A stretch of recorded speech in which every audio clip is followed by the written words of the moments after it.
Well, good morning. Here it is. It's Tuesday, and of course today is March the 28th, or March the 18th. Excuse me. And I hope you had a great Monday. I hope that you had a great start to your week, getting this week started in the right way, and even if things didn't go maybe according to exactly the way you wanted them to. Now God has given us the breath to breathe. He's blessed us with the breath to breathe here on this Tuesday morning, and He's given us another day of opportunities. And I certainly hope and pray that this morning finds you feeling well. Hope it finds you well rested, and hopefully you're ready to tackle the opportunities that God has richly blessed us with here on this Tuesday morning. This morning, I'd like to share a devotional with you entitled Stairway to Heaven. In Genesis chapter 28, verses 11 and 12, it says, "At sundown he arrived at a good place to set up camp and stopped there for the night. Jacob found a stone to rest his head against and lay down to sleep. As he slept, he dreamed of a stairway that reached from earth up to heaven, and he saw the angels of God going up and down the stairway." God promised Abraham that, he would make a great nation from Abraham's descendants.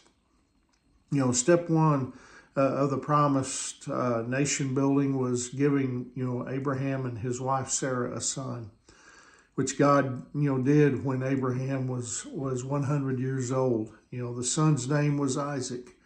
When Isaac was a young man, he married a woman named Rebekah. Now, when Isaac was 60 years old, Rebekah gave birth to twin boys, and they named them Esau and Jacob. Now, Esau was, born first, and in the culture of that day, the firstborn son was given special privileges, known as the birthright. The birthright included a leadership role in the family, the right to make judicial decisions, a double portion of the father's inheritance, and a special blessing, from the father. Now, one day Esau, he had returned from hunting, and he was really hungry. And Jacob, he was cooking a beef stew or a bean stew, and he offered to give his brother a bowl of stew in exchange for Esau's birthright. Now, Esau agreed, which showed, how little he cared about his birthright. Then later, Jacob, he posed as his brother to trick his nearly blind father into giving Jacob his special blessing. The blessing gave Jacob divine protection. Whoever cursed him would be cursed by God, and whoever blessed him would receive God's blessings. Esau was devastated, and he was furious. And when he learned what his brother had done, he plotted to kill Jacob after their father died. Now, to protect Jacob, Rebekah sent him away until Esau cooled off. Now, while Jacob was on the run, he spent a night in a land named Luz. There he had a dream in which he saw a stairway, that extended from earth all the way to heaven. He saw angels, going up and down the stairway. God spoke to him, from the top of the stairway. He reaffirmed his covenant with Abraham, and he reminded Jacob that the land where he slept belonged to him and his descendants. Now, what Jacob didn't realize is that God had given him a glimpse of Jesus' future, his future work. Sin separated humans from God. There was a passageway between, earth and heaven, no hope, for eternal life. But Jesus' sacrifice changed that. He became the stairway to heaven, the only way to eternal life. Jesus identified himself with Jacob's dream when he said in John chapter 1, verse 51, "I tell you the truth, you will all see heaven open and the angels of God going up and down on the Son of Man, and the one who is the stairway between heaven and earth."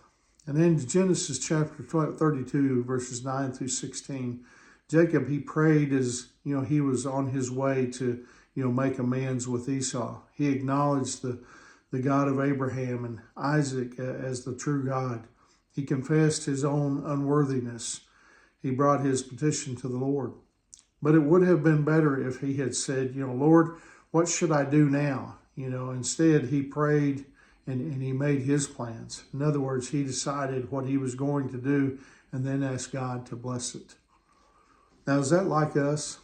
Not like us? I mean, aren't we like that a lot? We make our plan and then we ask God to bless it. But that's not really praying about a matter. Instead, we should pray along the lines of, Lord, give me wisdom from your word and from godly people who will guide me scripturally. Help me do the right thing. But Jacob, he did not do that. He wanted what was right, but he went about it, in the wrong way. You see, God helps those who can't help themselves.